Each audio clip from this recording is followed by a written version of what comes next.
Muy buenas tardes a todos y a todas. La verdad que es un gusto esta tarde contar con Amaya Herbaz Zúñiga, que es jefa de Servicio de Salud Mental Infanto-Juvenil del Hospital Universitario Mutua de Terrassa y, bueno, pues prestigiosa investigadora en el ámbito del autismo.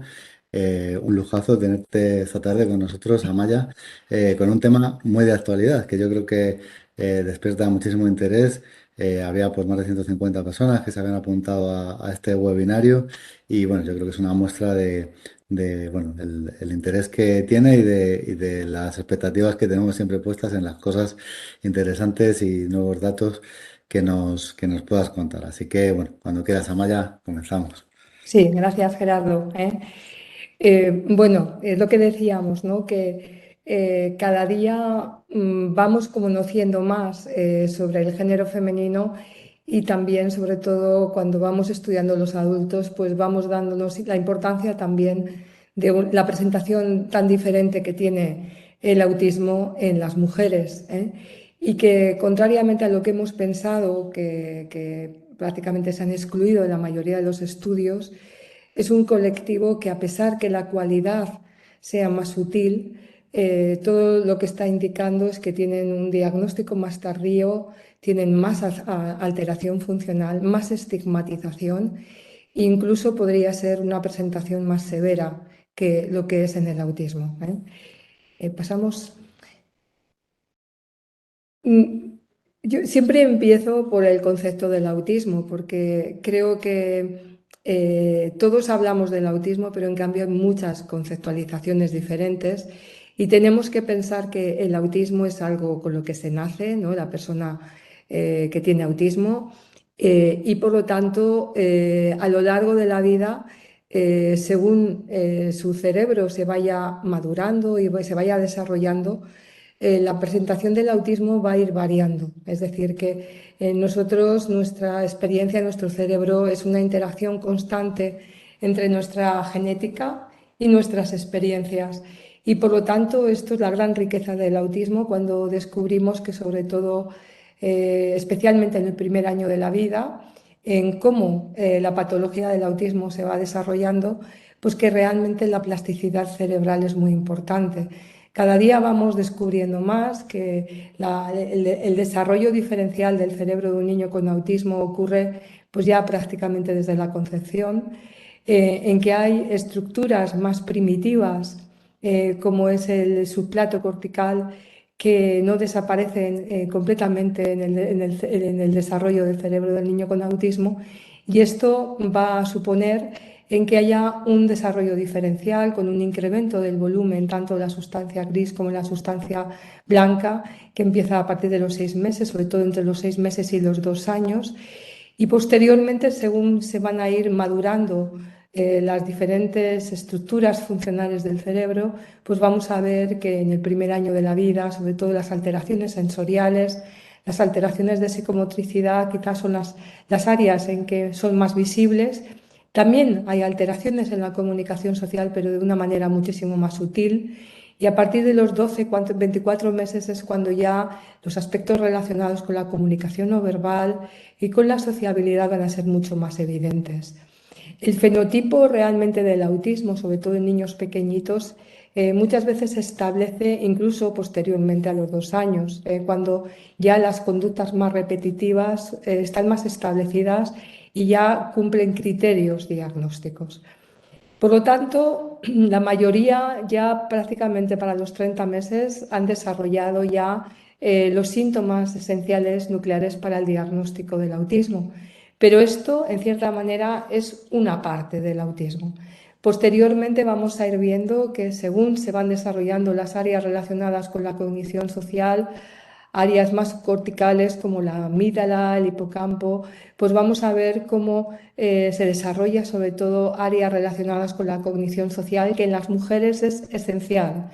Y vamos a ver que en muchas de las mujeres, adolescentes o adultas, los síntomas de autismo son muy poco visibles, pero en cambio las alteraciones más en el área de la cognición social es prácticamente lo que nos va a dar muchas veces el diagnóstico. Posteriormente, también en lo que es el ámbito escolar, pues en la edad más infantil, áreas relacionadas con el aprendizaje, y sobre todo con el área de la función ejecutiva, sobre todo también más en la época adolescente, van a ser áreas que también se van a madurar y también quizá más importante, quizá en el género masculino, alteraciones más en la rigidez cognitiva y en la organización y planificación. Una de las grandes sorpresas que nos ha provocado también el autismo es ver que muchas de las personas que no han sido detectadas y diagnosticadas en época de la infancia van a desarrollar en la época adolescente y adulta pues cuadros diferentes de problemas de salud mental. Por lo tanto, la falta de identificación, de detección y de ayudas para las personas con autismo entender lo que les pasa y también que su entorno se adapte a sus necesidades va a ser una de las principales razones para el desarrollo de problemas de salud mental. Pasamos. Entonces, los síntomas de autismo, pues en general son simples, es decir, los síntomas nucleares, que son alteraciones en la comunicación social y que tiene que haber alteraciones tanto en la iniciación o en la respuesta social o en la reciprocidad, alteraciones en el área de la comunicación no verbal o bien en cómo se integran dentro de los grupos. Y además tiene que haber también, para que hagamos un diagnóstico de trastorno del espectro autista, según el DSM-5, alteraciones en dos áreas de las conductas repetitivas, ya sea áreas relacionadas con el cuerpo, con las acciones o con el lenguaje de una cualidad repetitiva o la inflexibilidad al cambio o intereses muy concretos que dominan su vida o bien las alteraciones sensoriales. Por definición debería manifestarse alguna característica en la primera infancia y además tiene que repercutir a nivel funcional. Estos son los criterios esenciales para que podamos hacer un diagnóstico de trastorno del espectro autista. ¿Sí pasamos? Cuando miramos ya el género femenino, pues vemos que históricamente la mayoría de las mujeres se han descuidado de todos los estudios de investigación, meramente porque eran poquitas y como contaminaba un poco la muestra, pues la mayoría de los estudios las han excluido. Sobre todo los estudios más biológicos, por ejemplo, estudios de neuroimagen, pues a veces hay ratios de 18, 19 varones por cada mujer. Por lo tanto, la mayoría de los estudios, el tipo de conclusiones que se ha tenido han sido muy escasos. Leo Kanner también describió el autismo preferentemente en el género masculino. Había 8 niños en su publicación de 1943, pues realmente él describió 8 niños y 3 niñas con autismo. Y Hans Asperger pues pensaba que la psicopatía autista, como él llamó el síndrome de Asperger que conocemos hoy, pues no existía en el género femenino.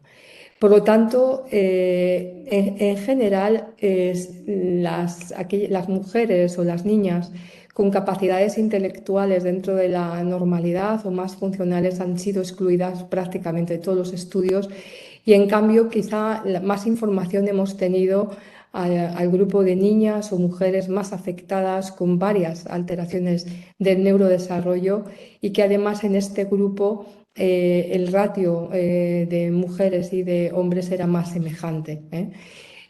Por lo tanto, también lo que hemos visto es una importante divergencia en los estudios de población, sobre todo estos estudios de población epidemiológica en que se han hecho con una selección, un poco de muestra de caso por caso, por ejemplo, pues que se han realizado en colegios o que se han realizado a nivel de poblaciones, donde el ratio entre mujeres o niñas y varones ha sido mucho más inferior que aquellos estudios en que se han basado sobre todo en registros de institucionales o registros donde ya se coleccionaba las personas que hacían el diagnóstico. ¿Sí pasamos?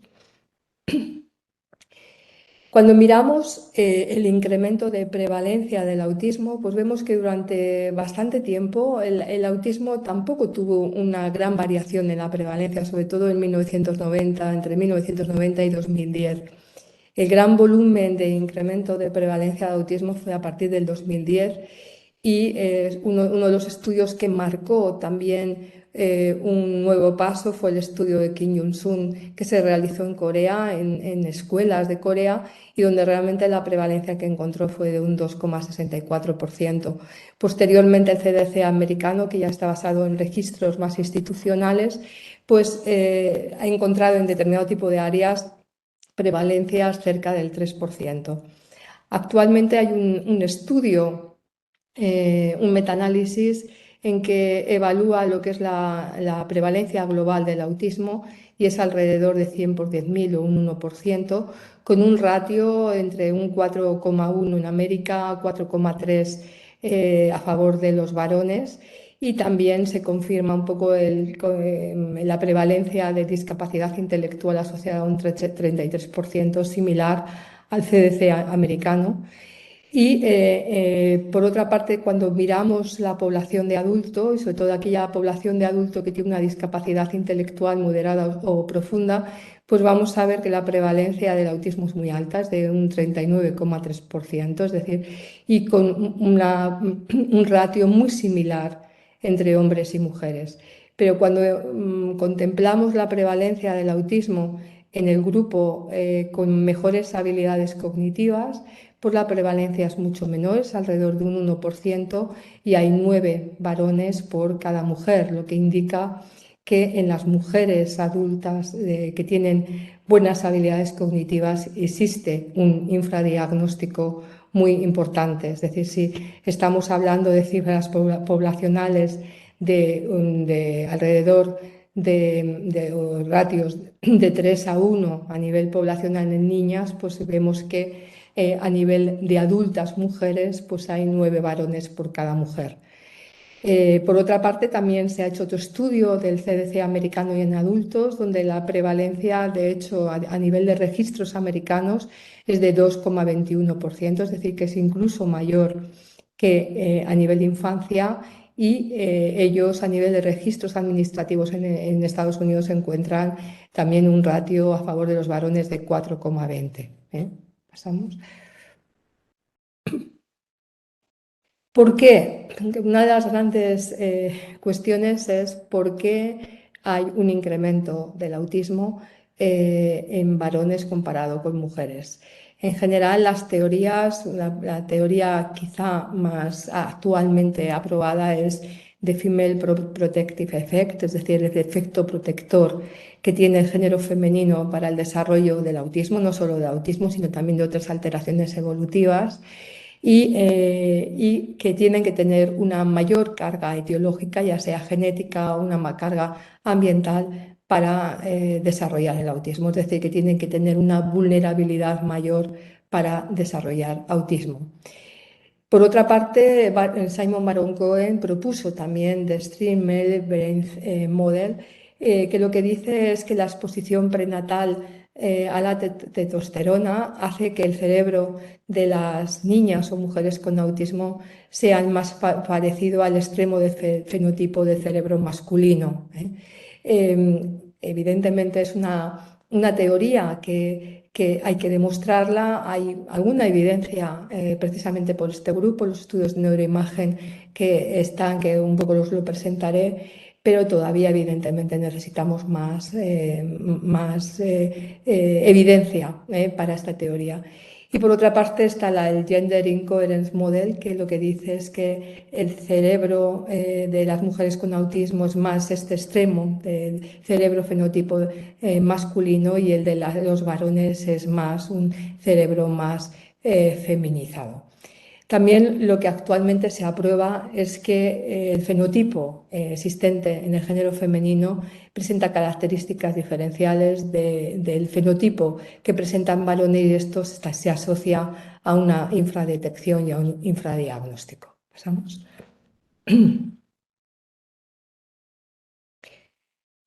¿Cuáles son las diferencias de género en el desarrollo del cerebro, ¿no? Si decimos que este cerebro de las mujeres con autismo presentan quizá un extremo del fenotipo del masculino, pues lo que se ve es que va a haber diferencias con niñas más normotípicas.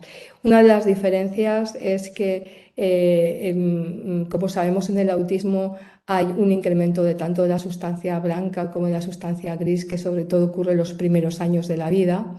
Que también ocurre en niñas, pero de otra manera, es decir, no es un incremento tan brusco del tamaño del cerebro y que en cambio continúa posteriormente en otras épocas.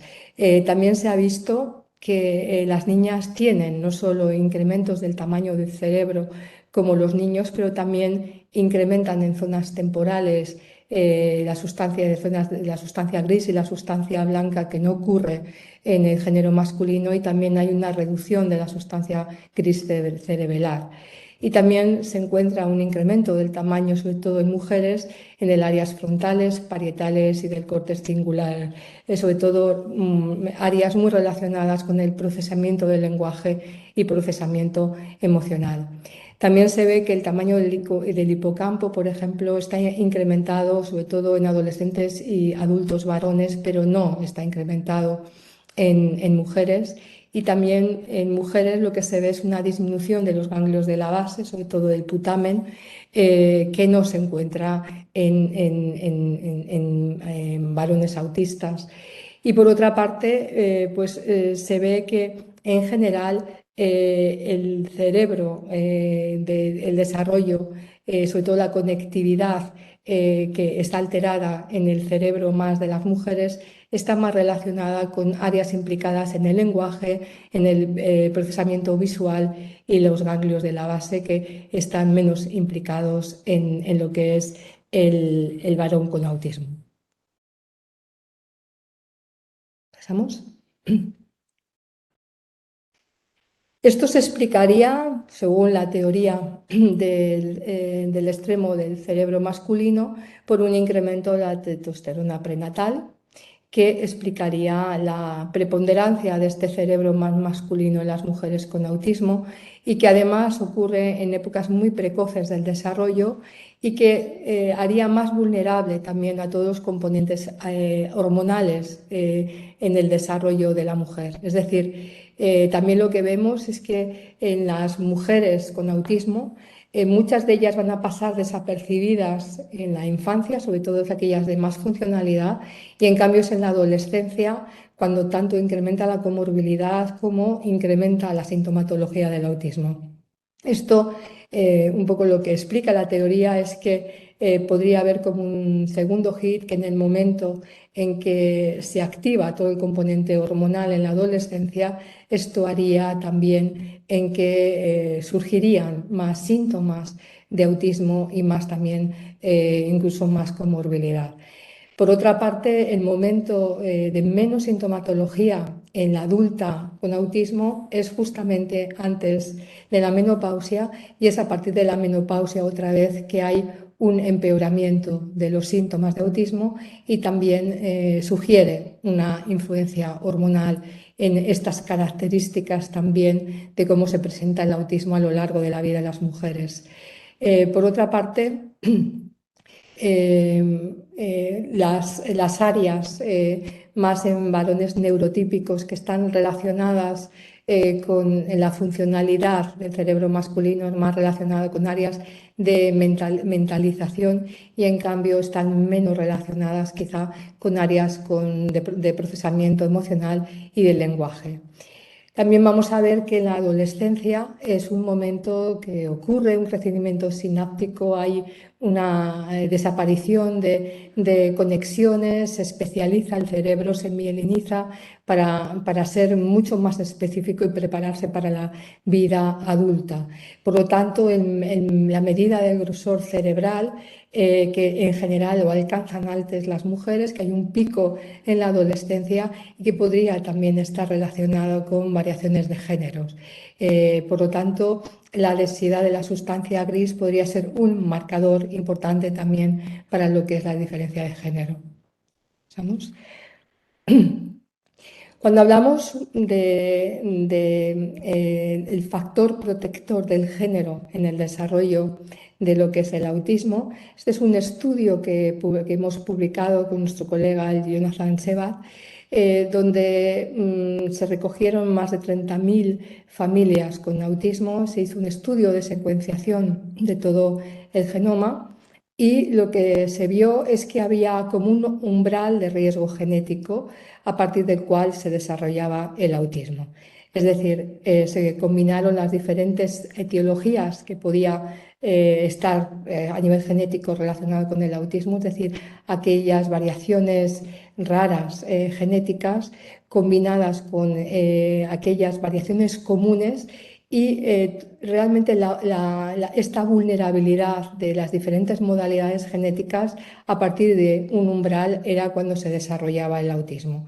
Bueno, pues se veía que las mujeres tenían que tener una mayor carga de este componente genético que podía ser de diferente tipo de modalidades y sobre todo las mujeres con autismo pues tenían que tener una carga genética importante.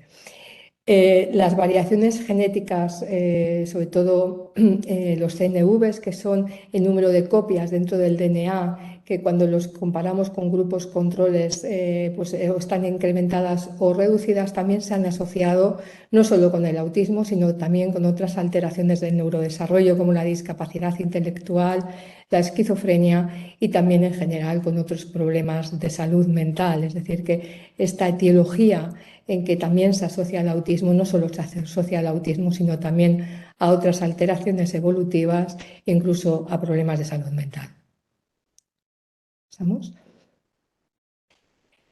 Uno de los problemas, como decíamos, es las dificultades para diagnosticar y detectar el autismo en el género femenino.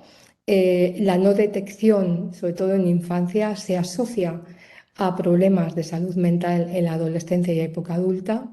Y también uno de los factores también que se está viendo es que no tienen que cumplir todos los criterios diagnósticos, puede que tengan meramente algunos síntomas de autismo para que esto también confiera un incremento de riesgo en la época adolescente y adulta.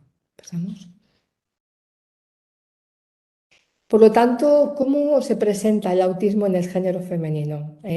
Lo que hemos visto es que en general, cuando son pequeñitos, aquellos que tienen un autismo obvio, que están afectados, en general la presentación en menores de 6 años es semejante, es decir, no hay una detección más precoz en los niños que en las niñas. En general, en este grupo el autismo se asocia a otras alteraciones evolutivas, ya sea discapacidad intelectual, trastornos del lenguaje, y por lo tanto es en el momento también que quizá este autismo más afectado, con más alteraciones evolutivas, pues es cuando más se detecta y más se diagnostica. A partir de los 6 años ya el número de conductas repetitivas en las niñas va a estar disminuido y por lo tanto ya va a empezar a cambiar un poco la presentación con una sintomatología muchísimo más sutil. Por otra parte, lo que vamos a ir viendo es que hay un grupo también más relacionado con más habilidades de lenguaje, más capacidades cognitivas, con menos alteraciones evolutivas asociadas al autismo, que la presentación del autismo va a ser sutil. Es decir, cuando miramos pruebas diagnósticas como el ADIR o el A2, muchas veces no encontramos diferencias en lo que es la presentación en niñas o en niños, pero cuando miramos la cualidad sí que vamos a ver que la cualidad es diferente, es una cualidad mucho más sutil que pasa desapercibida y que muchas veces no se detecta. Por lo tanto, uno de los aspectos que tendremos que ir viendo es esta sutileza de las características de la presentación femenina, que hablaremos posteriormente, y luego ya desde muy pequeñitas ellas camuflan los síntomas, es decir, que cuando vemos igual en las primeras edades que tienen estereotipias muy marcadas de todo el cuerpo, pero en cambio ya las vemos a los 7, 8 años cuando realmente ya, por ejemplo, las estereotipias solo son de dedos o de poquito de las manos y donde realmente ya se empiezan a controlar los síntomas de tal manera que la visibilidad de los síntomas de autismo es muy sutil. También vamos a ver que esta sutileza de autismo muchas veces se va a asociar a problemas comórbidos que pueden ser a nivel del neurodesarrollo y que muchas veces lo único que se va a detectar es la comorbilidad y no se va a detectar la sutileza de los niños con autismo. En general, el infradiagnóstico en niños está más relacionado con síntomas sutiles, pero en cambio en mujeres es una cosa curiosa. La falta de diagnóstico, los errores diagnósticos está más afectada está más obvia en aquellos que tienen perfiles como muy marcados de atención al detalle o que tienen comorbilidades muy marcadas y que en general, a pesar de que están severamente afectadas, a veces no se detectan o reciben diagnósticos equivocados. ¿Pasamos? En general, ¿cuáles son las diferencias en la presentación clínica? Pues vamos a ver que las niñas, las mujeres tienen más motivación, más deseo social, presentan más iniciaciones sociales. En general, el autismo en los niños y la creencia general es que tienen poca iniciación social, es decir, inician pocas relaciones, miran poco, hablan poco. Y en las mujeres, en las niñas, pues ocurre todo lo contrario. Son niñas que se acercan, que tienen motivación para hablar con las personas, que miran a las personas, que pueden sonreír y que tienen acercamientos. Esto en general hay todavía en diferentes profesionales en que excluyen a una niña que mira, que sonríe y que tiene una iniciación como que pueda tener un autismo.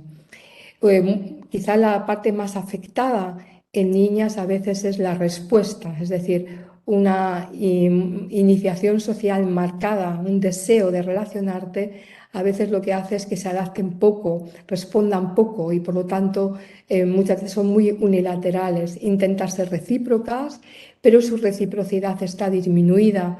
Se relacionan sobre todo muy desde lo que ellas quieren, desde lo que ellas necesitan, ¿eh? Pero aparentemente son niñas o mujeres en que buscan el contacto y que incluso buscan la interacción.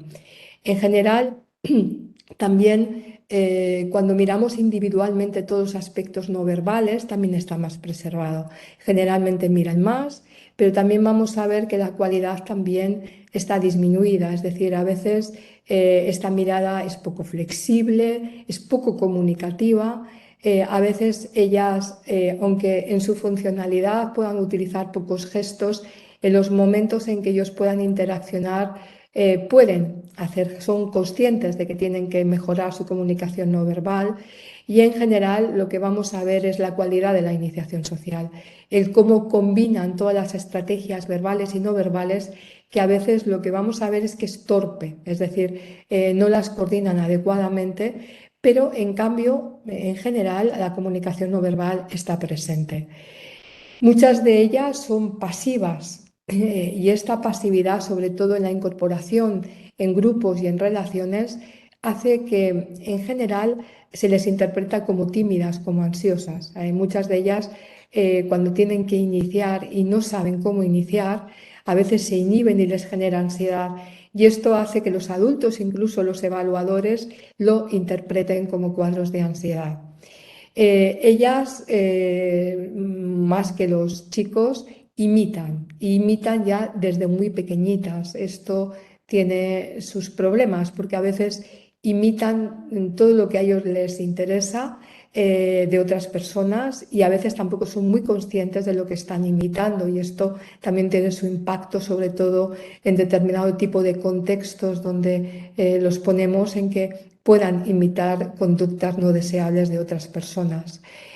Por otra parte, en general van a tener un mejor desarrollo del lenguaje, van a tener un juego simbólico más preservado, pero generalmente rígido, unilateral, y se incorporan mejor a los grupos que los niños, meramente porque en general las niñas se comunican más con lenguaje, se comunican más con juego y quizá los niños necesitan mucha mayor sutileza para la incorporación en los diferentes juegos grupales y por lo tanto a veces es más obvio sus dificultades de integración dentro de lo que es el juego grupal. ¿Pasamos?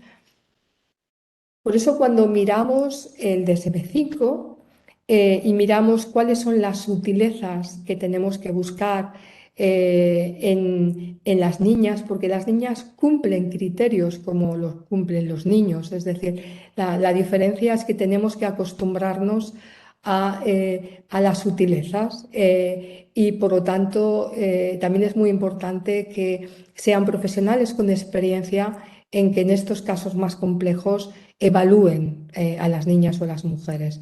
Por lo tanto, es importante pensar que van a tener un incremento muchas veces de la iniciación social, quizá con una disminución de la respuesta social y con dificultades, aunque presenten reciprocidad, pero con una tendencia a la unilateralidad, que van a tener más preservado el contacto ocular, los gestos, pero en cambio les cuesta todos los aspectos relacionados con la integración. Por eso a veces dan una sensación un poco de torpeza. Y por otra parte, pues vamos a ver que tienen un juego simbólico más preservado, desean integrarse dentro de los juegos.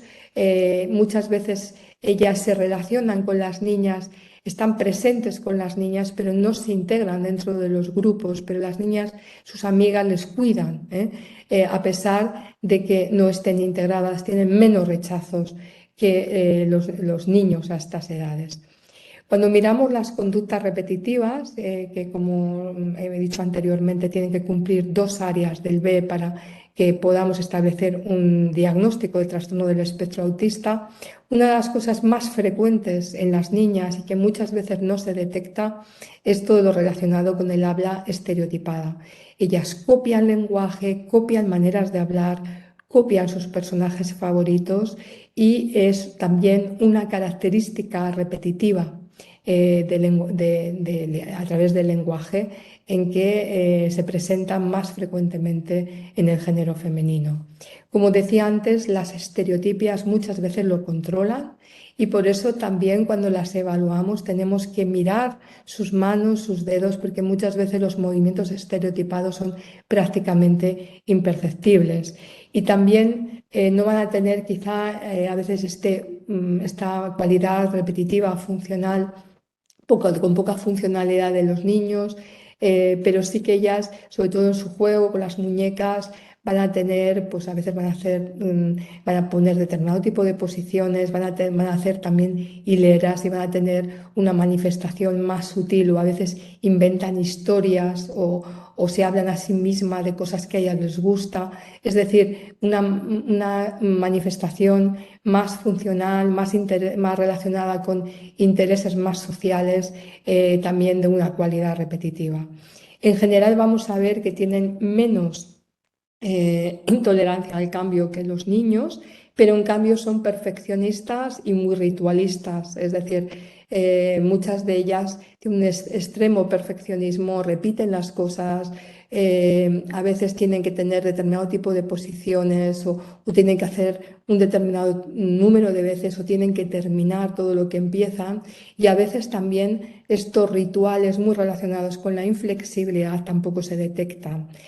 Los intereses van a tener intereses también más sociales, intereses en animales, intereses en personas, intereses en determinado tipo de gentes, en películas, en moda y por lo tanto también menos diferente que quizá los intereses de chicas de su edad. Y por otra parte, las alteraciones sensoriales, hay estudios que indican que hay más alteraciones en niñas y otros estudios en que indican que hay menos alteraciones sensoriales en niñas. Va a ser muy relevante también aquellos que tienen disminución en todo lo que es la percepción del dolor, del hambre, del cansancio, del calor, el frío, pero también aquellas que tienen reacciones extremas a determinado tipo de alteraciones sensoriales. ¿Pasamos? Por lo tanto, vamos a ver también que otro de los aspectos que se dan en las niñas es que tienen mejor respuesta a la atención conjunta, están más pendientes de la mirada de las otras personas, de los gestos de otras personas, que lo que ocurre en varones. Si pasamos. Por otra parte, lo que hemos visto es que la motivación social está incrementada en las niñas y de hecho hay estudios en que demuestran en que no hay diferencias entre la motivación social de las chicas o de las mujeres con autismo comparado con varones normotípicos que no tienen autismo. Es decir, que tienen la misma motivación social que lo que es los varones. Pero una de las características que vemos generalmente en las mujeres es que muchas veces cuando, sobre todo aquellas adultas de buenas habilidades cognitivas, es que cuando vienen a la consulta, pues muchas veces parecen totalmente normotípicas, es decir, que no detectamos ninguna alteración en su sociabilidad, en su comunicación no verbal, en sus conductas repetitivas, pero en cambio lo que vamos a ver es que hay una alteración en la funcionalidad. Igual han sido personas que no han podido establecer ningún tipo de relación, que no han mantenido ningún tipo de trabajo, que no han podido estudiar y que realmente lo que llama la atención es esta discrepancia tan importante en lo que vemos y que en cambio en su funcionamiento. Por lo tanto, la cognición social en estos casos va a ser esencial, es decir, porque a veces lo que observamos nos da muy poca información en cuál es el diagnóstico de ellas, pero en cambio, cuando realmente estudiamos su procesamiento de información, vamos a ver que los signos de autismo van a ser mucho más evidentes. Las niñas generalmente lo que decíamos que se interpretan más como tímidas, pero otro de los aspectos que creo que es importante es la enorme estigmatización de las mujeres con autismo, sobre todo las adultas. Esta falta de detección y de diagnóstico de mujeres que quizá han tenido diferentes relaciones, que han tenido diferentes experiencias muy negativas, con una alta emocionalidad, llama la atención a veces cuando vienen las visitas en que no tenemos colaboración de sus familias, incluso cuando les decimos que queremos llamarles o hacerles una entrevista para ver cómo se ha ido desarrollando en infancia. Y esto realmente en varones no nos pasa. Por lo tanto, vemos mujeres que prácticamente están abandonadas, que prácticamente no tienen sitios donde vivir, que no tienen amigos, que su familia no quiere saber nada y que realmente yo creo que la mujer con autismo es algo que tenemos porque muchas de ellas son mujeres inteligentes, pero que realmente su vida ha ido acumulando experiencias muy negativas y con una marginación social muy relevante. ¿Pasamos? En el adulto, sobre todo en la mujer, pues vamos a ver también lo mismo que veíamos en las niñas, que tienen más motivación social, tienen mejor comunicación no verbal, en general tienen muchas menos conductas estereotipadas. Generalmente las mujeres adultas con autismo de buena funcionalidad es prácticamente no, es muy difícil observar alguna cualidad repetitiva y que normalmente pues, parecen muy normotípicas.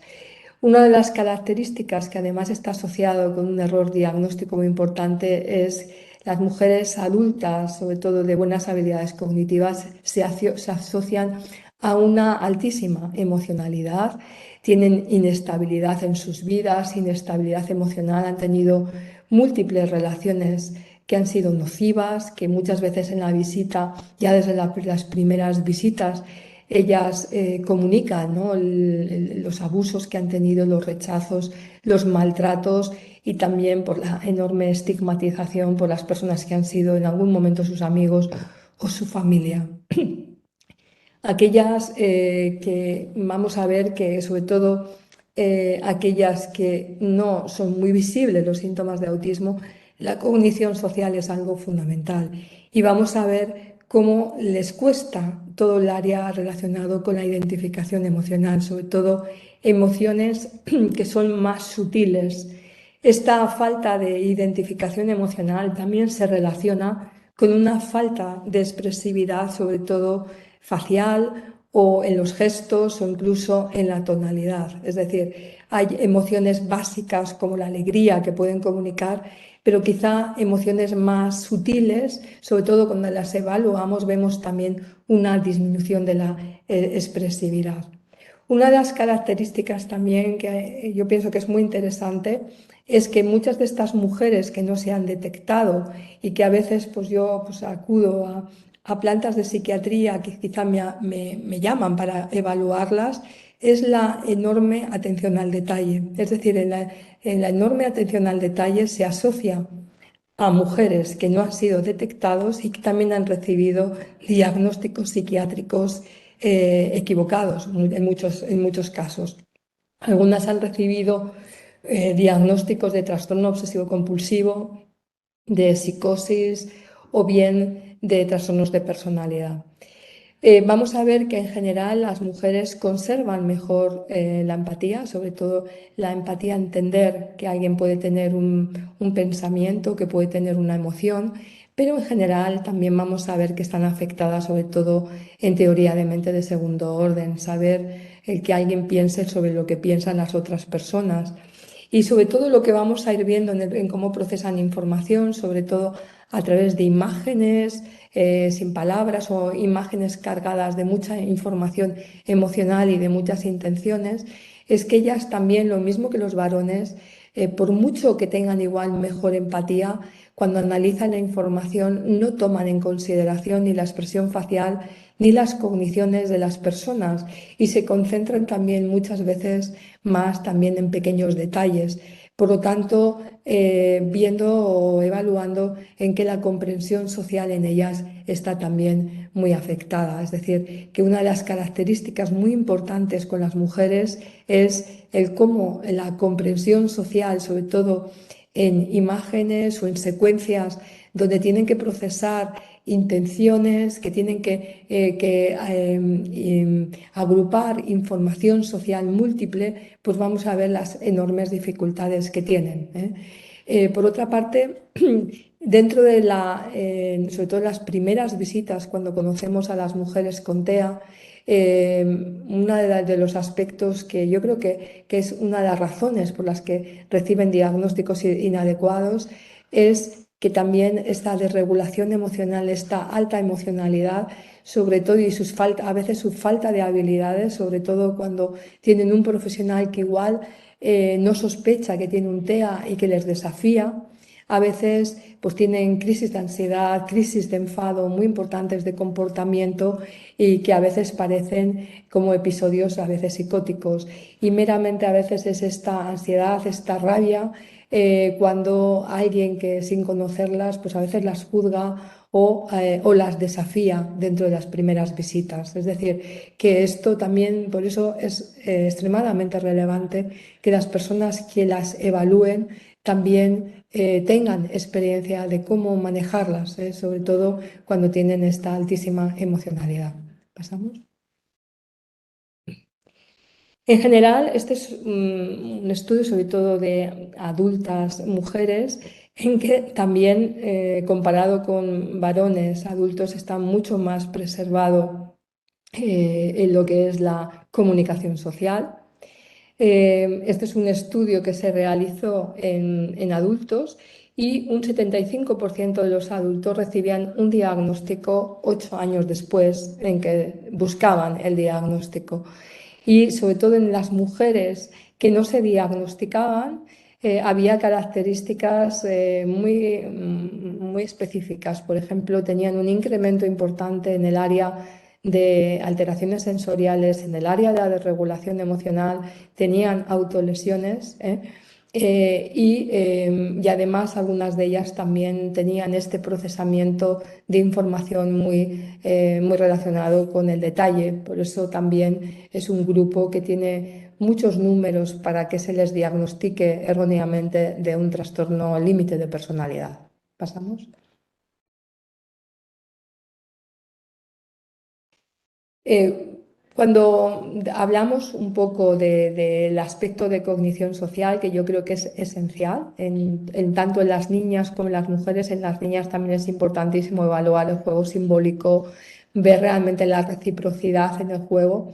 pero en las mujeres pues tenemos que ver cómo funcionan su cabeza, cómo entiende a la persona, cómo entiende a la mente y cómo entiende la información social, ¿eh? En general van a estar menos afectados que los varones en la flexibilidad cognitiva y esto sobre todo se manifiesta en lo que decíamos, este perfeccionismo y esta atención al detalle también presente en el género femenino. ¿Pasamos? A nivel de la cognición social, como decíamos antes, en el grupo de discapacidad intelectual con varias alteraciones evolutivas, pues las niñas están proporcionalmente más representadas que en aquellos que no tienen discapacidad intelectual.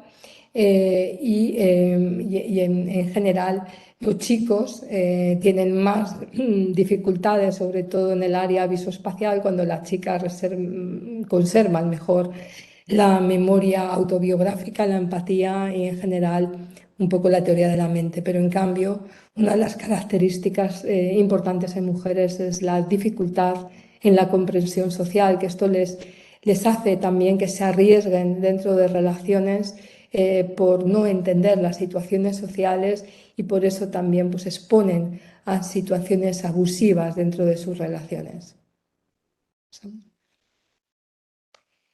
Una también de las características, sobre todo de estas niñas con alteraciones sutiles que no se detecta, es que se diagnostican a veces la comorbilidad y algunas veces solo se diagnostica la comorbilidad o puede diagnosticarse el autismo en el momento que se diagnostica la comorbilidad. Por lo tanto, vamos a ver que, sobre todo en infancia, aquellas que son movidas o que tienen alteraciones de conducta, pues vamos a ver que en general los niños son más movidos, tienen más dificultades atencionales y hay más, en esta comorbilidad, pues hay más frecuente niños que niñas que sean movidos y con problemas de conducta. Cuando decíamos las niñas, en cambio, pues son en primera infancia aquellas que se relacionan más con diferente tipo de alteraciones evolutivas de lenguaje, de epilepsia, de discapacidad intelectual y que en este grupo pues es más semejante lo que es la detección tanto en niños como en niñas. Muchas de estas niñas que no se han detectado, pues lo que vamos a ver es que en la adolescencia debuta con ansiedad, con trastornos alimentarios, con autolesiones, con consumo de tóxicos y que no hay evidencia, pero parece que puede estar relacionado con un diagnóstico tardío.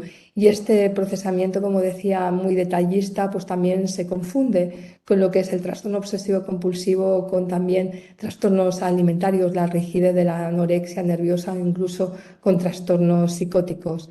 Y otra de las, quizá las grandes equivocaciones, sobre todo en la adolescencia y época adulta, es aquellos con mucha desregulación emocional en que van a recibir diagnósticos de trastorno límite de personalidad. Si pasamos. Este estudio, que a mí me parece interesante, que es un estudio donde se mira, por ejemplo, la comorbilidad relacionada con la edad, ¿eh? Y entonces vamos a ver, por ejemplo, que en la adolescencia, en mujeres, está altamente incrementado la comorbilidad con ansiedad, con depresión, con trastornos alimentarios, incluso con psicosis, ¿eh? Es decir, incluso mayor que comparado con varones. Es decir, que en la adolescencia este incremento de cuadros emocionales, cuadros que se confunden a veces incluso con cuadros psicóticos por una enorme ansiedad en que están muy desorganizadas, hace que se diagnostique a veces la comorbilidad y que en algunos casos, pues viendo que tienen alteraciones quizá que empiezan en infancia, pues se llega a diagnosticar el TEA. Vamos a ver que en edad infantil, pues sobre todo el TDAH o alteraciones de aprendizaje es lo que marca también la identificación del TEA, sobre todo aquellos en que puede que hayan tenido pocas alteraciones en infancia, pero que en cambio pues tienen muchos problemas de aprendizaje. Y esto es lo que hace que se diagnostique las alteraciones del aprendizaje y que se pueda detectar también determinado tipo de características relacionadas con el autismo. Y en primera infancia, pues vamos a ver sobre todo que se detecta el autismo en niñas relacionada con epilepsia, con trastornos del lenguaje, con discapacidad intelectual. Por lo tanto, la comorbilidad va a ser uno de los factores en que va a guiar el que hagamos los diagnósticos, que identifiquemos a veces las niñas o las mujeres con TEA, aunque a veces solo podamos diagnosticar la comorbilidad si no son personas con experiencia en que también ven alteraciones sutiles relacionadas con el autismo. ¿Pasamos? Este es un poco estudios de cohortes a lo largo del tiempo donde vemos los ratios de comparado de mujeres y hombres en los diferentes trastornos comórbidos.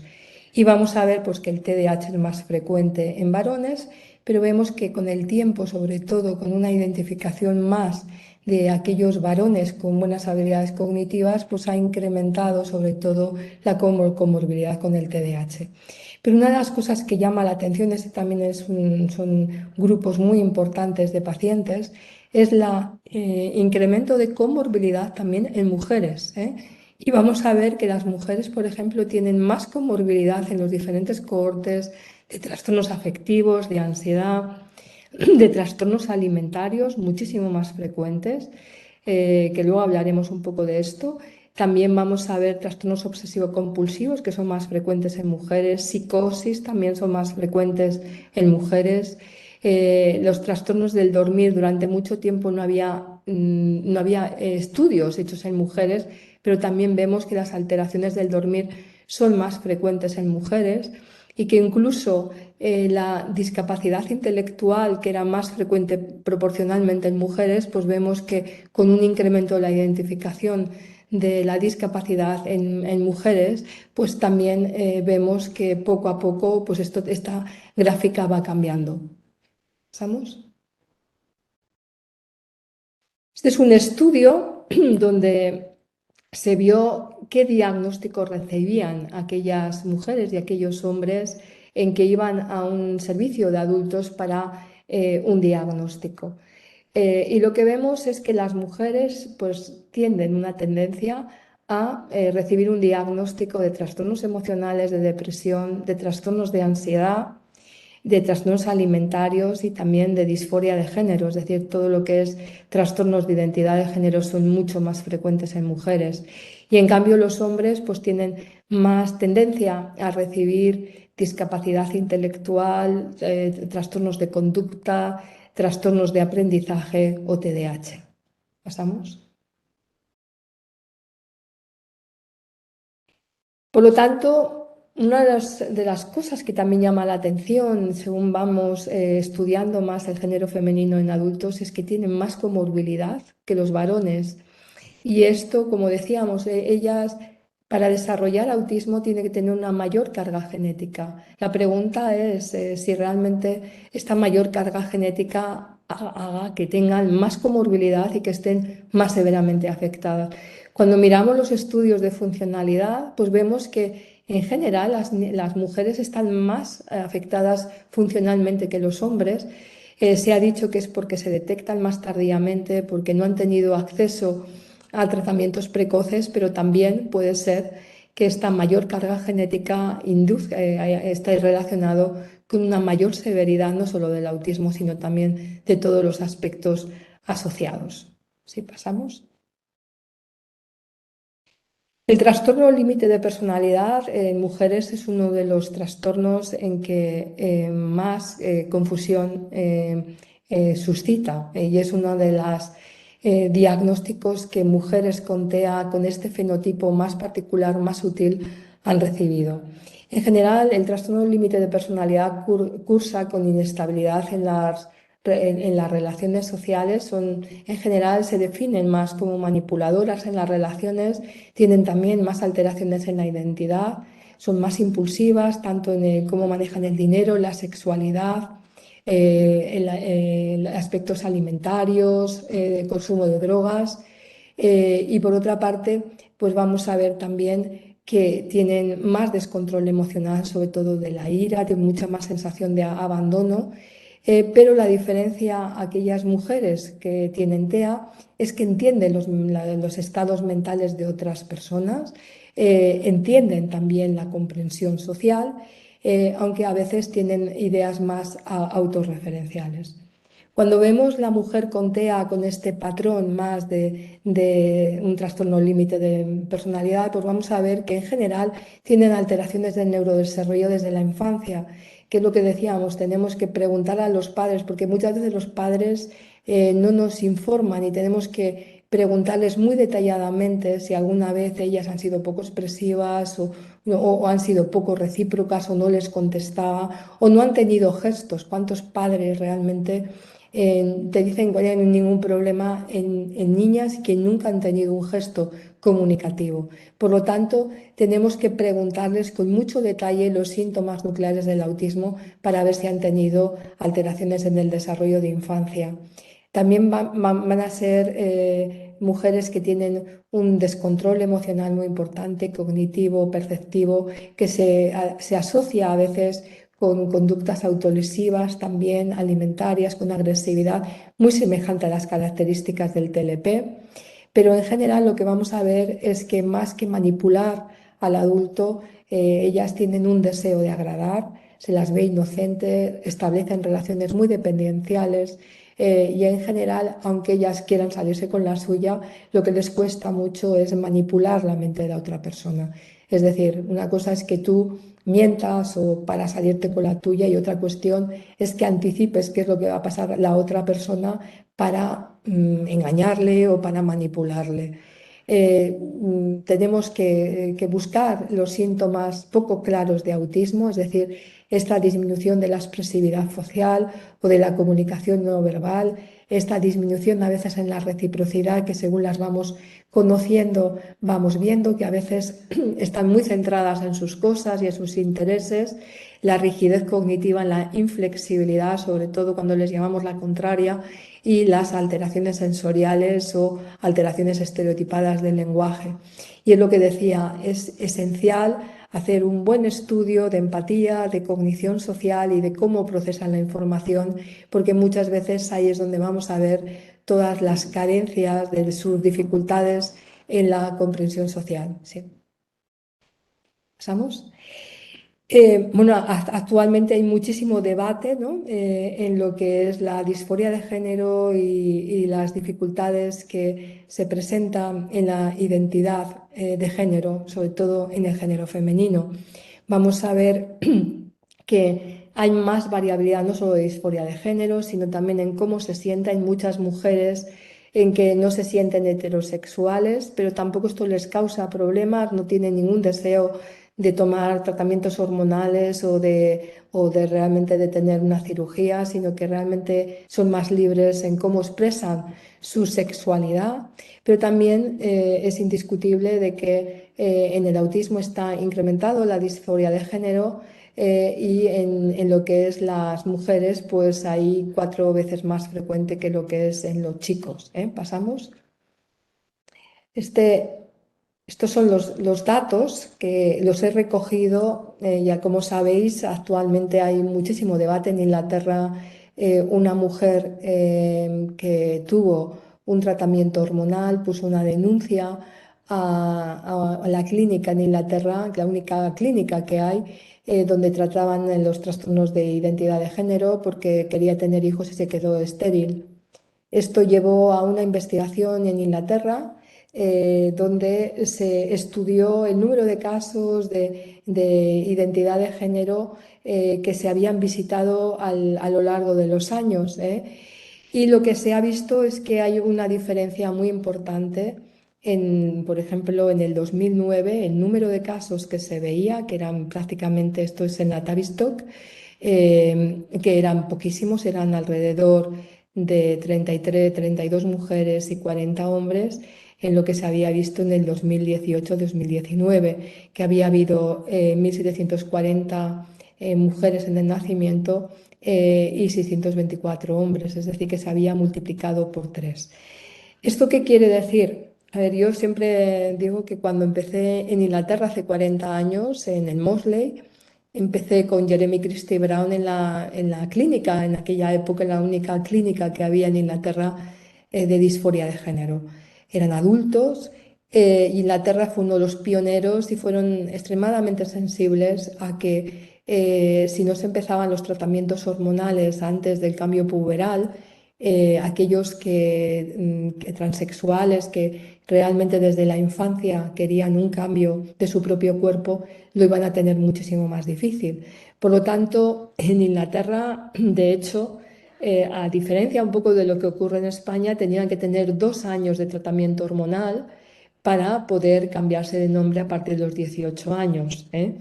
Pero lo que se ha visto es que desde el 2009-2010 hay un colectivo, sobre todo de mujeres, que es diferencial y que por lo tanto igual el tratamiento de aquellos más relacionados quizá con niños que empiezan la transexualidad en edades muy precoces, quizá el tratamiento para aquellas mujeres o incluso varones que tienen una discordancia con su género biológico más tardíamente, quizá el tipo de tratamientos que necesitan son diferentes, ¿eh? Y de ahí que actualmente pues, se ha cerrado la Tavistock, que es la única clínica de disforia de género que hay en Inglaterra. En nuestro país, pues también en estos momentos hay muchísimo debate, un debate muy político que yo creo que todos los profesionales tenemos que estar por encima de este debate. La realidad es que en España las comunidades autónomas son las únicas que tienen la competencia de tanto los tratamientos hormonales como la cirugía, ¿eh? Por lo tanto, los tratamientos más agresivos, podríamos decir, para lo que es la identidad de género, de hecho es una competencia de todas las comunidades autónomas. Lo que el gobierno realmente ha establecido es que alguien para cambiarse de nombre no tiene que ver a un profesional y que a partir de los 16 años, sobre todo, que son aquellos que tienen, en nuestro país, los adolescentes con 16 años tienen la competencia de decidir sobre los procedimientos médicos y establecen también entre 14 y 16 pues, que necesitan la confirmación de sus padres o de un juez en aquellos entre los 12 y 14 años. Es decir, el cómo realmente se establece un modelo en que aquellos que realmente tienen derecho a desarrollar su propia identidad de género o bien aquellos que puede ser algo más transitorio relacionado con determinado tipo de problemas emocionales, pues realmente es algo un poco también para definir. ¿Vimos? Estos son estudios donde también se ve que las mujeres en general tienen orientación menos heterosexual que incluso los varones con autismo y tienen más variedad. También lo que vamos a ver es que en general las mujeres con autismo van a tener menos deseo sexual, pero en cambio tienen más relaciones sexuales y que muchas de ellas también las denominan relaciones que han sido traumáticas. Es decir, por una parte vamos a ver que los varones con autismo tienen más deseo sexual, pero en cambio tienen menos relaciones y en las mujeres ocurre un poco lo contrario, tienen menos deseo, pero en cambio han tenido más relaciones y a veces con experiencias negativas. ¿Pasamos? Y en este sentido, pues también vamos a ver que existe menos heterosexualidad en las mujeres con autismo, incluso comparado con los varones con autismo, y que también pues tienen más diversidad de pansexualidad, de asexualidad, y que en general son muchísimo más variadas. ¿Pasamos? Los trastornos alimentarios, cuando revisamos un poco los trastornos alimentarios en el autismo, la verdad es que es curioso, ¿no? La mayoría de los estudios de trastornos alimentarios se han hecho en clínicas de trastornos alimentarios. Una de las cosas que llevaban a la conclusión es que había un grupo de mujeres con, sobre todo, anorexia nerviosa, que podía ser entre un 20 y 30%, que no respondían al tratamiento, que tenían alteraciones muy crónicas y que realmente con muy baja respuesta al tratamiento y que tenían características de dificultades sociales, de dificultades en la comunicación, que eran rígidas, y se pensaba que en cierta manera era por el trastorno alimentario, ¿eh? Estudios posteriormente prospectivos, pues se vio que cuando ellas comían, alcanzaban un peso, seguían teniendo las mismas alteraciones, y de ahí que los grupos que trabajaban con trastornos alimentarios empezaron a pensar si realmente esto era síntomas de trastorno del espectro autista. Actualmente, pues se ve en que hay una asociación importante de todo tipo de trastornos alimentarios, tanto de bulimia como de anorexia nerviosa, y que deberíamos diferenciar lo que son trastornos del comer, es decir, aquellos que tienen alteraciones sensoriales en cómo ellos se alimentan, pero que no tienen ningún tipo de distorsión cognitiva, de aquellos que más en la adolescencia o época adulta, pues que tienen miedo a engordar o que tienen alteraciones más cognitivas relacionadas con los trastornos alimentarios.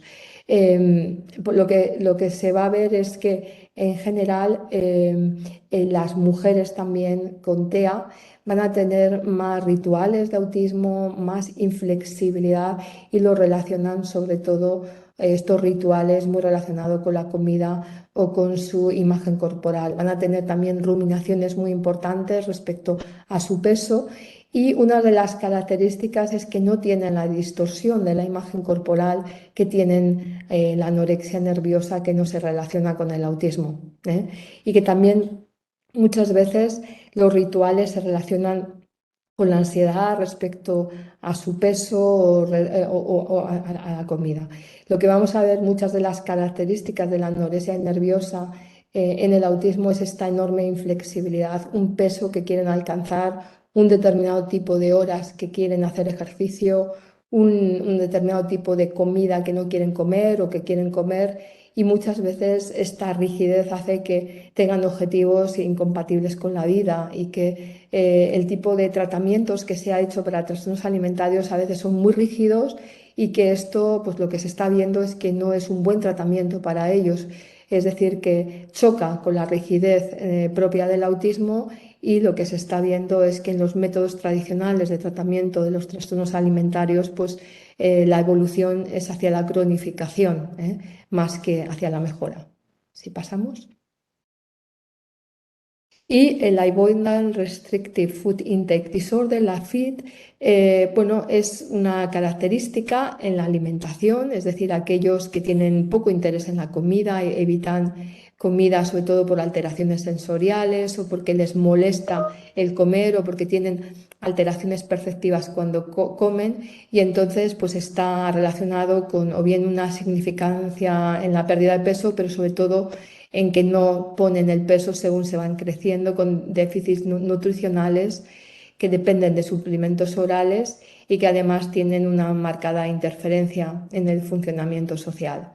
Vamos a ver que este grupo, hay un incremento del grupo con TEA, y tampoco se sabe, es un grupo más intermedio también, en que pueden tener determinado tipo de alteraciones cognitivas también relacionado también con el peso, ¿eh? Es decir, que hay mucho interés también en estas alteraciones en la manera de comer, de una base muy sensorial, si también en algún momento hay un riesgo en las alteraciones cognitivas más propias de la anorexia nerviosa, de estas distorsiones o miedo a engordar o miedo a ponerse peso, y cómo se van desarrollando esta sintomatología. ¿Pasamos? Y por otra parte, lo que decíamos, que uno de los errores diagnósticos más importantes en las mujeres es el trastorno obsesivo compulsivo. Es decir, el trastorno obsesivo compulsivo es un cuadro de ansiedad, es decir, hay una preocupación ansiosa que se desarrolla rituales para disminuir la preocupación ansiosa. Lo que vamos a ver es que muchos de los rituales que tienen las mujeres con autismo se basa en la inflexibilidad. Ellas muchas veces no tienen la sensación de que tienen ideas egodistónicas, y muchas veces los rituales pues los pueden hacer para tranquilizarse o para regularse, pero no para neutralizar un pensamiento ansioso.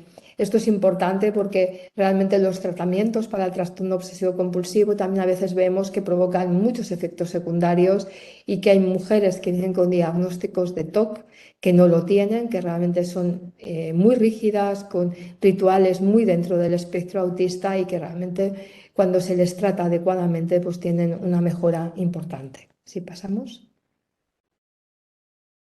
El suicidio es otra de las áreas también que está incrementado, sobre todo en mujeres. Se relaciona con la lexitimia, las dificultades de identificar sus propias emociones y de expresarlas.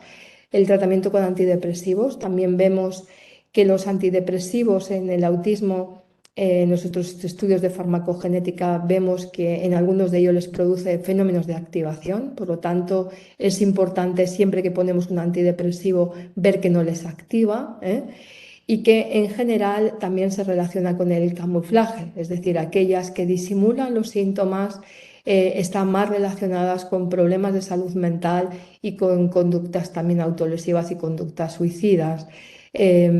Por lo tanto, también son aspectos relevantes. La depresión es algo que no se detecta en el autismo, es decir, la falta a veces de expresividad emocional no se detecta y se piensa que es parte del autismo, o a veces se confunde la falta de expresividad del autismo con cuadros depresivos y por lo tanto el autismo y sobre todo la depresión va relacionado con actividades en que les apetecía hacer, que les motivaba y que realmente pierden su interés social en sus actividades y que realmente es una de las características más distintivas dentro de lo que es la depresión. ¿Pasamos? Y ya un poco para terminar, pues la mortalidad también está incrementada en el autismo comparado con en las mujeres comparado con los hombres. La epilepsia y la asociación con la discapacidad intelectual es un factor, pero también está, como decíamos, este incremento de autolesiones y también pues la comorbilidad con trastornos límites de personalidad, con trastornos alimentarios, en que todos están relacionados con un incremento de mortalidad. ¿Sí? ¿Seguimos? Y este es un estudio donde vemos que la mortalidad en mujeres es un registro de nacimiento de 8 años, es decir, que son niños, donde vemos que la mortalidad pues, está incrementada 4 veces en niñas comparado con niños con autismo. Sobre todo, pues parece que es por la asociación con epilepsia resistente al tratamiento y con todos los factores etiológicos relacionados con múltiples alteraciones evolutivas proporcionalmente más frecuentes en mujeres. ¿Sí? ¿Pasamos?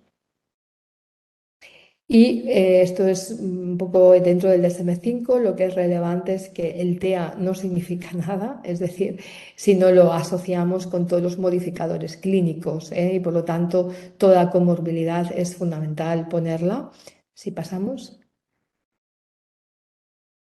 Y ya un poco para terminar, pues en las mujeres también se ve que tienen más victimizaciones de todo tipo, emocionales, físicas, agresiones sexuales son mucho más frecuentes y por eso también pues muchas veces estas mujeres que no saben lo que les pasa pues vienen cargadas de experiencias muy negativas con una altísima emocionalidad y que han tenido episodios muy traumáticos en su vida. ¿Sí? ¿Pasamos? Un poco para el camuflaje, que hemos hablado de que es cómo disimulan los síntomas, es que es algo agotador, que ellas piensan que engañan a la gente a través de disimular sus síntomas, tienen miedo de ser descubiertas, y en general, pues lo que el objetivo es pretender ser normal, aprenden las expresiones de las personas, suprimen sus estereotipias, sus conductas estereotipadas, fuerzan el contacto ocular, utilizan repertorios aprendidos o respuestas no verbales y en cierta manera es intentar parecerse al resto, disimulando un poco los síntomas de que ellas son, a veces es un proceso consciente, pero también a veces un proceso inconsciente. Poco dentro del A2 y el ADR, a ver, realmente en el género femenino los cuestionarios como en el autismo, sobre todo en adolescentes y adultos, realmente los cuestionarios no son válidos. Es decir, muchas de las adolescentes o de los adultos no identifican sus síntomas, sobre todo cuando no han recibido tratamiento. Por lo tanto, tanto el ADOS y el ADI, a pesar de que son instrumentos en que se han diseñado sobre todo para adultos, siguen siendo quizá los instrumentos en que nos da más validez, meramente porque son instrumentos semiestructurados y donde podemos aplicarlo de una manera muy focalizado en el evaluador, ¿eh? ¿Qué es lo que es importante? Pues lo importante primero es la experiencia del evaluador. El evaluador no debe ayudar, sobre todo ni a varones ni a mujeres con buenas habilidades cognitivas, es decir, sobre todo estas mujeres que aparecen ansiosas, si realmente el evaluador les ayuda, enmascara los síntomas de autismo. Por lo tanto, es importante en que realmente no les ayudemos cuando realizan las tareas, a no ser que tengan una discapacidad intelectual, evidentemente. Y por otra parte, es importante también que estemos pendientes, sobre todo, de si hay acomodación de síntomas y sobre todo si disimulan los síntomas, es decir, esta sutilidad a veces en la visibilidad de los síntomas de autismo. Y en el ADR, pues es importante hacer preguntas directas a los padres, sobre todo en la cualidad de los síntomas que hemos estado mencionando antes. A veces los padres, por ello, no son capaces de recordar alteraciones, a no ser que les hagamos preguntas más directas y más focalizadas en áreas que pensamos que son más relevantes en el género femenino. ¿Sí pasamos?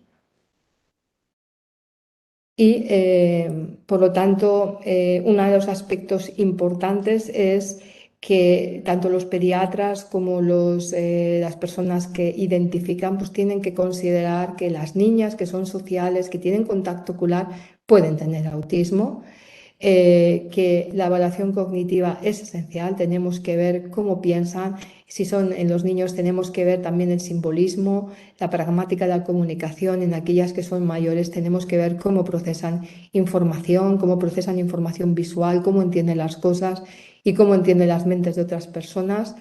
Es importante verlas varias veces, sobre todo mujeres, es decir, si muchas veces no vamos a ver nada ni en la primera ni en la segunda visita y tendremos que verlas varias veces para que poco a poco vayan cogiendo confianza y se relajen. Y también es importante verlas en diferente tipo de contextos, quizá en contextos donde tengan un mayor estrés y también podamos observarlo. Informes escolares, informes previos. También una de las cosas interesantes es que alrededor de un 20 o 30% que en infancia recibe un diagnóstico de autismo y discapacidad intelectual no lo tiene en la época adulta. Y esto es más frecuente en mujeres, es decir, mujeres que posiblemente tienen un déficit atencional sin hiperactividad, que le repercute en su aprendizaje, que no se detecta el autismo y tampoco se detecta sus dificultades de atención y que posteriormente con el crecimiento pues vamos a ver que igual habían recibido un diagnóstico de discapacidad intelectual y que en la época adulta pues no la tienen, ¿eh? ¿Pasamos? Y en adultos, pues es lo que decíamos, cuidado con los cuestionarios. Es fundamental pues, seguir una historia del desarrollo a través de las familias. A veces podemos telefonear a informadores, a hermanos que les conocen, recoger informes de infancia, siempre visitarlas varias veces.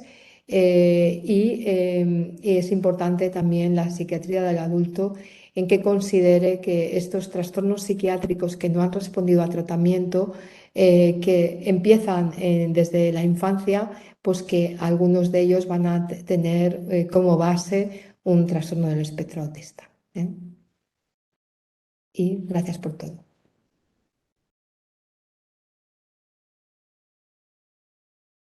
Muchísimas gracias, Amaya, por esta exposición tan extensa y completa y por explicar con tanta sencillez tal cantidad de cosas y de datos y de estudios que creo que a todos nos ayudan para comprender mejor. Muchísimas gracias por acompañarnos esta tarde. Gracias a Amaya, gracias a todos los asistentes. La verdad que hemos aprendido mucho y bueno, dejaremos el vídeo colgado en la misma página en la que os habéis inscrito para que podáis consultarlo posteriormente. Hasta la próxima. Gracias, gracias a todos.